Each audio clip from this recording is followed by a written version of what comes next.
বিজেপির মালদা বিভাগের অন্তর্গত 4টি জেলা সাংগঠনিক জেলার পদাধিকারীদের নিয়ে এক বিশেষ সাংগঠনিক বৈঠক হয়ে গেল শনিবার।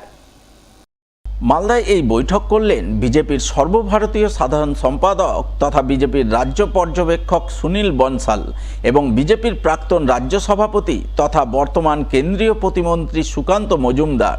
এদিন তারা এই বিশেষ সাংগঠনিক বৈঠক করেন পুরাতন মালদার শাহপুর এলাকার এক বেসরকারি হোটেলে।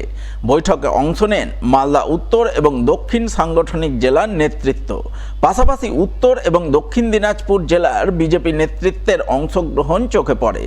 বিজেপির এই 4টি সাংগঠনিক জেলার নেতৃত্বকে নিয়ে এদিন বিশেষ সাংগঠনিক বৈঠক করেন বিজেপির সর্বভারতীয় সাধারণ সম্পাদক সুনীল বনসাল এবং কেন্দ্রীয় প্রতিমন্ত্রী সুকান্ত মজুমদার। বৈঠক শুরুর প্রাক্কালে বিজেপি নেতা সুকান্ত মজুমদার সাংবাদিকদের মুখোমুখি হন।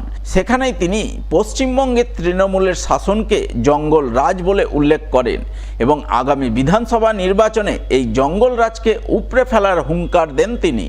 মাননীয় প্রধানমন্ত্রী গতকালই স্পষ্ট করে দিয়েছেন যে ওনার যে দুটি বক্তব্য, একটি বক্তব্য যে মা গঙ্গা বিহার হয়ে তারপরে বাংলায় আসে, তো বিজেপিরও জয়যাত্রা বিহার হয়ে এবার বাংলায় প্রবেশ করবে এবং মাননীয় প্রধানমন্ত্রী যে দীপ্ত কণ্ঠে ঘোষণা করেছেন যে বাংলার এই জঙ্গল রাজ, সেই জঙ্গল রাজকে আমরা উপড়ে ফেলব।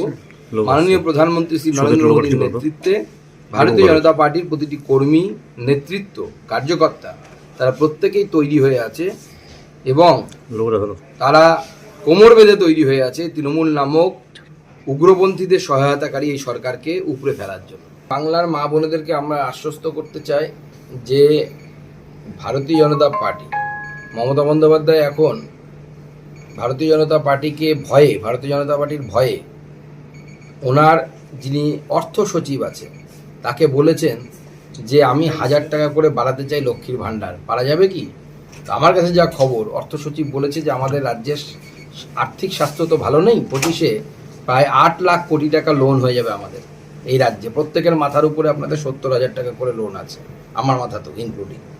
তো এই 8 লাখ কোটি টাকা লোন নিয়ে লক্ষ্মীর ভাণ্ডার অত বাড়ানো সম্ভব নয়, তবে কিছুটা বাড়ানো হবে। আমি আজকে বিজেপির একজন সাধারণ কর্মী হিসেবে আপনাদের মাধ্যমে রাজ্যের মহিলাদেরকে আশ্বস্ত করছি যে 50 টাকা বেশি হলেও তৃণমূল যা ঘোষণা করবে তার থেকে বেশি আমরা অন্নপূর্ণা ভাণ্ডারে দেব। শনিবার সরকারি উদ্যোগে আদিবাসীদের ভগবান বিরসা মুন্ডার জন্ম সার্ধ শতবর্ষ সাড়ম্বরে উদযাপনের ছবি নজরে এলো মালদায়। দিনটি উপলক্ষে রাজ্য সরকারের আদিবাসী উন্নয়ন দপ্তর এবং হবিবপুর ব্লক প্রশাসনের পক্ষ থেকে 3 দিনব্যাপী জয় জোহার মেলার আয়োজন করা হয়, যার সূচনা পর্বে প্রথমে হবিবপুর রাইস মিল মাঠে বিরসা মুন্ডার মূর্তিতে শ্রদ্ধাঞ্জলি নিবেদনের ছবি নজরে আসে। শ্রদ্ধাঞ্জলি নিবেদনের পর আদিবাসীদের নিয়ে এক বর্ণময় পদযাত্রার আয়োজন করা হয়। পদযাত্রা পৌঁছয় হবিবপুর জিতু মঞ্চে।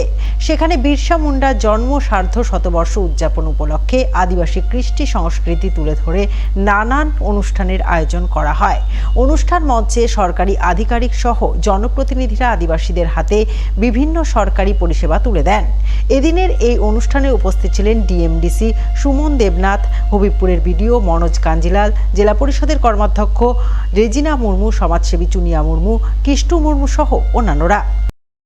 আজকে বর্তমানে এই হবিবপুর ব্লক জিতু মঞ্চের সামনে আমরা সমবেত হয়েছি।